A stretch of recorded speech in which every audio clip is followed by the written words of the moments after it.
ошол компаниянын генеральный директору мен Эркин. Сол жагымда отурган зам директор Светлана. Оң жагымда отурган майда чүйдө директор үч директор болуп келдик. Анда иштешели. Менде убактым аз. Өнөктөрүңөр канчада? 1,5 миң. Эме фасонуна жараша да. Жок, 1,5 миң арзан экен. 2 миңдиктери деле бар. Эме да, жана сиз рекламадан көргөн. Ошо жакшы өтүп атат. Анда ошо 2 миңдиктен 5 миңге тигип бергиле. 5 миң? Канча дейт? Анан жакшы иштешип кетсек, дагы оборотду көбөйтөбүз. Биз партнерлор менен кеңешип келечи.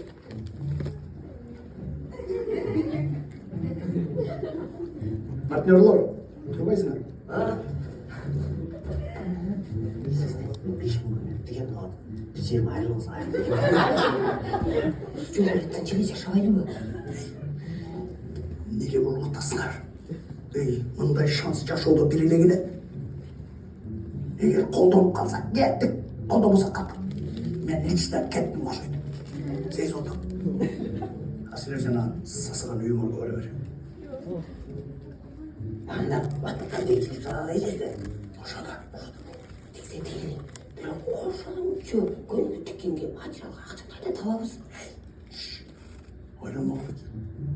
Мен бүтүрөм. Кыскасы, биз партнерлор менен кеңештик, сиз менен иштеше турган болдук. Бирок бул бизнести баштаганда сизден кичине аванс керек. Негизи бизнес андай болот. Сначала товар, потом деньги. Жок, биз жакта деле бизнес ошондой кылат деңизчи. Просто биз жакында бир крупный отправка кылдык да товарды, анан бүт акчаны бар оборотто болуп калды. Биздин кебетебизди карап, бооларда кантип акча жок деп ойлоп атсаңыз керек,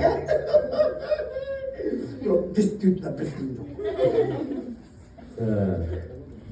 Бунда сделка болбой отурсу. Такыр болбойбу? Жок, болбойт.